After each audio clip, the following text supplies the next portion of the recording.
Welcome to the Urban Herald. Imagine this. You're walking through the city, maybe somewhere you know well, maybe not. You turn a corner and just, wow, there's this incredible artwork splashed across a wall. Yeah, vibrant, maybe funny, sometimes really defiant. Exactly. That feeling, that unexpected encounter, that's really the magic of street art, isn't it? It totally is. It Yeah. turns this everyday space, a wall, a bridge, into something else entirely. And the journey it's been on. Wow. It's massive. We're talking about something that used to get scrubbed off walls called vandalism. Right. Seen as a nuisance? And now, it's a global art form. It's in galleries, museums. People pay serious money for it. It's a huge shift, and that's what we here at the Urban Herald really wanted to dig into today. We've been looking closely at how this whole thing evolved. Yeah, we're doing a deep dive into that transformation. How did this movement, born on the absolute fringes, end up right in the center of the art conversation and actually reshaping our cities? Well, the core idea, and this is central to how we see it at the Urban Herald, is that it exists in public. On walls, trains, pavements, rooftops. It's this visual dialogue, right? A conversation with the city. Exactly. Blending creativity with sometimes activism, humor, social commentary, and yeah, often that streak of defiance. It's art that meets you where you are. Okay, so let's rewind. Because the modern stuff feels kind of recent, relatively speaking, but this whole urge to, like, make your mark in public, that's ancient. Oh, totally ancient. I mean, we touch on this in our research. Humans have been doing this forever. Think prehistoric caves Right, those or handprints. graffiti in ancient Rome. Yeah. Pompeii's full of it. It's this basic impulse, isn't it? To communicate, to say I was here, to claim a bit of space. But the movement we recognize, the one that really exploded, that has more specific roots, late 20th century. Yeah, gritty cities, late 60s, early 70s. Places like Philly and especially New York City, that's where it really caught fire. And there were key figures right at the start. We found mentions of cornbread in Philadelphia Credited as one of the first modern writers, yeah. and Taki 183 in New York. His name was just everywhere. Infamous. Especially on the subway system. His tag became legendary, really got the media's attention. And crucially, this wasn't just kids messing around, was it? There was something deeper going on for these early artists, these writers. Definitely not random. What we found, and what the Urban Herald piece emphasizes, is this powerful desire to be seen, to be heard, especially for people who felt invisible, maybe. A voice for the voiceless, almost. Sort of. Claiming space, marking territory, definitely pushing back against the establishment. It was like a visual code, a way of saying we exist. And that code found the perfect partner in hip-hop culture, right? As that was taking off in the 70s. Oh, completely intertwined. Graffiti became one of the core pillars of hip-hop, alongside the MCing, the DJing, the b-boying. It was the visual language of that whole movement. It gave it an identity that could travel. Exactly. And the styles themselves started simple but evolved so fast. You have the basic tags, the signatures. Which then grew into things like throw-ups, those bubble letters. Yeah, quicker, maybe two colors, bigger presence. And then came the pieces, the masterpieces. That's where you see the real artistry emerging. Complex, colorful. Covering whole subway cars. Those trains became like moving galleries, taking the art all over the city. Incredible. And innovators pushing it forward. Names like Phase 2, Futura 2000. Dondi White, Lady Pink 2, a really important female voice in what was a very male-dominated scene early on. They were all experimenting, pushing the style, the technique. So that's the foundation. Letters, tags, pieces, the subway connection, hip-hop. But then things started to change, to broaden out. They did. Late 70s, early 80s. Artists began moving, as we put it, beyond letters. They started bringing in pictures, characters, more explicit imagery. And using different methods, too, not just spray paint. Right, that's key. Stencils started appearing, stickers, paste-ups, posters put up with wheat paste, even small sculptures or installations in public spaces. And was that just about trying new stuff, or was the motivation changing, too? I think the motivation definitely expanded.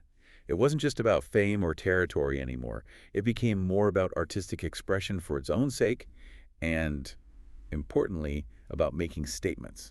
Social commentary. Politics. Exactly. Using that public canvas to talk about issues, to challenge people, make them think.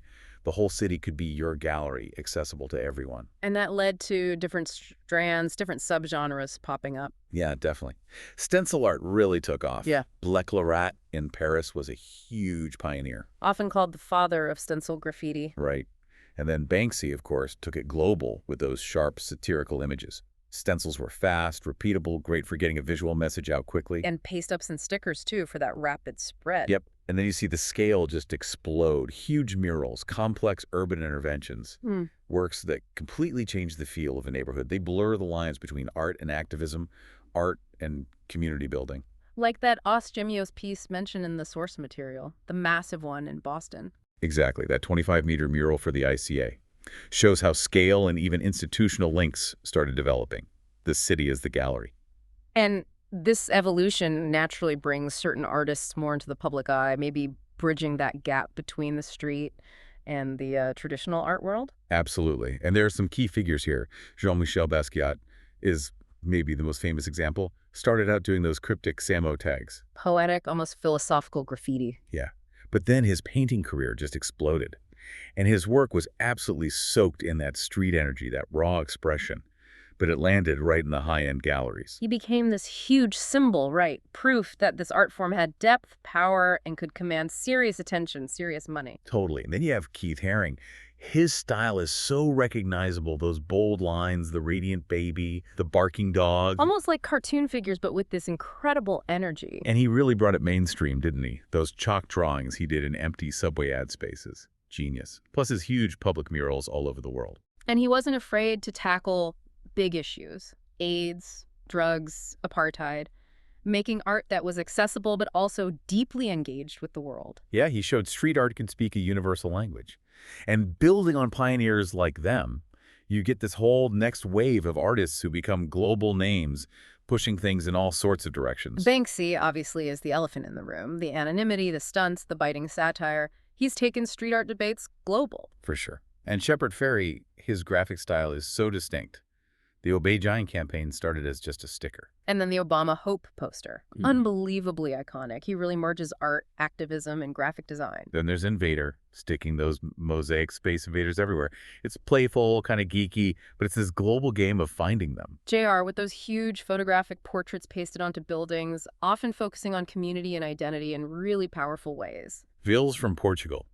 His technique is incredible, literally carving or drilling into walls, peeling back layers to reveal faces. Speaks so much about urban memory and decay. Os Gêmeos, the Brazilian twins we mentioned, their work is so vibrant, surreal, full of folklore, but totally modern. And we have to mention Lady Pink again.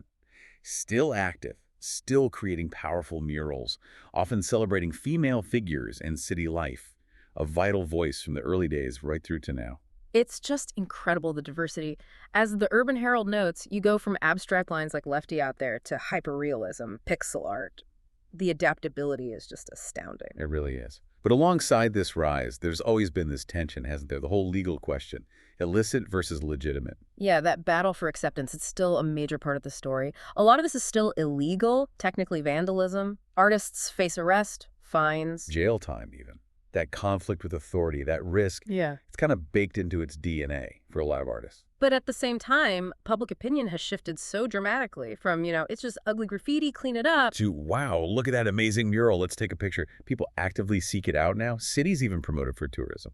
And that's where things like street art festivals and city-backed mural projects come in. They create legal spaces. Exactly. They're crucial. They foster a conversation between artists, the community, property owners, the city council. It legitimizes the work in a way. Festivals like Upfest in Bristol, Mural Festival in Montreal, St. Plus Art India. Yeah. These are big events now. Huge. They transform neighborhoods, provide platforms, commission incredible work. They're actively beautifying spaces and building community pride, often working with the system rather than purely against it. And that legal journey is fascinating, too. The Urban Herald piece kind of tracks it from the 60s, 70s being almost entirely illegal and negative. Yeah, high cleanup costs, seen as decay. Yeah. Then the 80s, 90s, still mostly illegal, but you see little sparks of interest, maybe some tolerance, early signs of it attracting visitors. To the 2000s and onwards, where things really shift. You start getting actual legal frameworks in some places. Museums start collecting. Galleries get involved. It becomes a market force. And in the last decade or so, it's achieved this kind of high art status in many circles, even while the illegal side continues. That jump into the formal art world, galleries, museums, that's a whole other chapter. And it started earlier than you might think. Back in the 80s, New York galleries like the Fun Gallery, Graffiti Above Ground, they were already showing guys like Basquiat, Haring, Futura, Lady Pink. Which must have been pretty radical at the Oh, no, time. definitely. It threw a wrench into the whole high art versus low art debate, forced the establishment to look at this stuff seriously. And then comes the money, the commercialization. Yep, the double-edged spray can, as the article aptly puts it. Great for the artists, maybe. Recognition, getting paid. But does it dilute the message? Does something born out of rebellion lose its soul when it's hanging in a corporate lobby or selling for millions? That's the constant debate. There's no easy answer.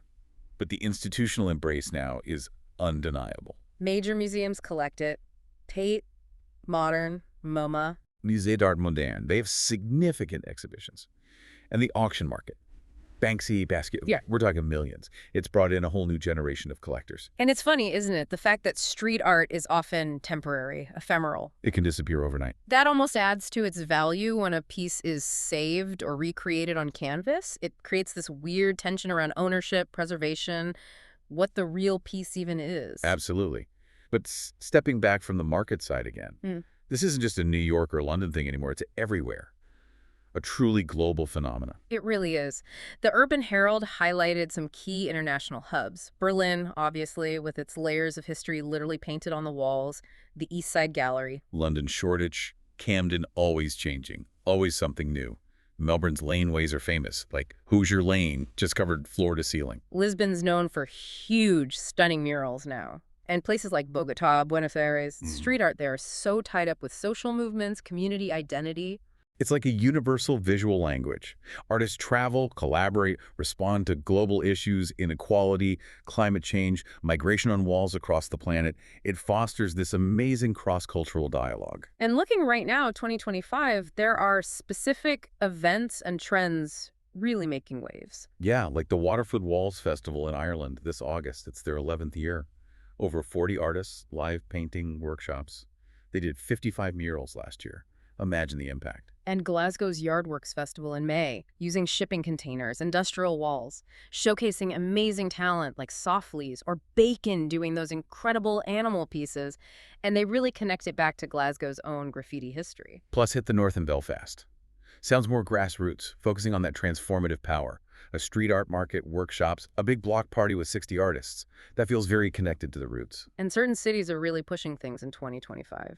Berlin's mentioned for government-funded projects, integrating art into urban planning alongside the political stuff. São Paulo's Beco to Batman, Melbourne's laneways constantly evolving, drawing huge crowds, fueling art tourism. And New York is getting highlighted for AR murals, augmented reality. Yeah, blending the physical wall with digital layers you see through your phone, interactive stuff. Which taps into that whole viral aspect. These pieces, these festivals, they blow up on Instagram, TikTok. The digital life of street art is now a huge part of its reach. Totally. And that leads us right into the future, doesn't it?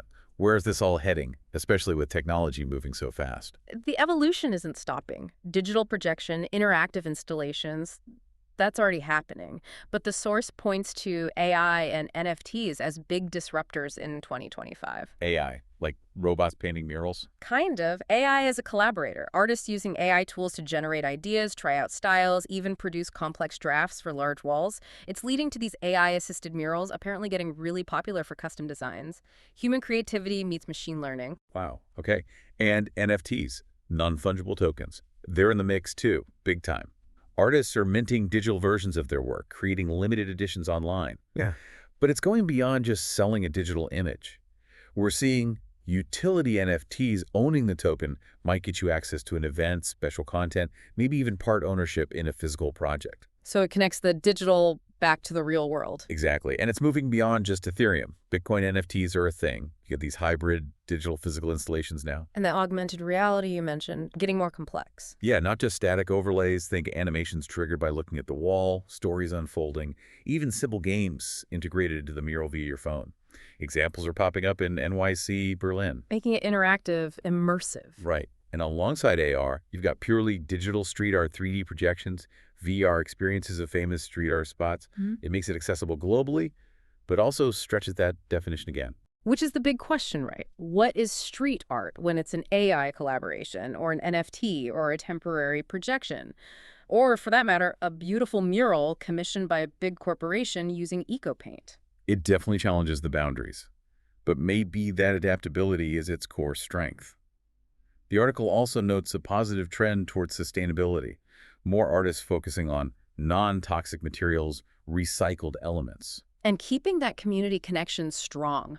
Projects driven by locals, involving residents, fostering that sense of ownership. Which feels really important, especially as it gets more commercial and digital, grounding it back in the actual street, the actual community. So when you look at the whole arc, Yeah. from like a spray-painted name on a subway car, To these massive city-transforming murals, pieces selling for millions, digital artworks, AR experiences. it's just phenomenal. An art form that broke all the rules, reshaped our cities, stormed the gallery doors, and is still evolving right now. It's so much more than just decoration. It's woven into the fabric of the city. It makes you stop, think, react. It's a conversation starter on every corner. So next time you're out, wherever you are, just pause, look around, up high, down low in that alley. You might just find a piece of this incredible, ongoing, global story. Maybe it leaves you wondering this. As street art works with AI because digital tokens lives in augmented reality, does it lose something? That raw connection to the physical street, its rebellious heart? Or is this just the next stage of its evolution, finding new surfaces, new ways to speak truth to power, or just bring a little beauty into the everyday?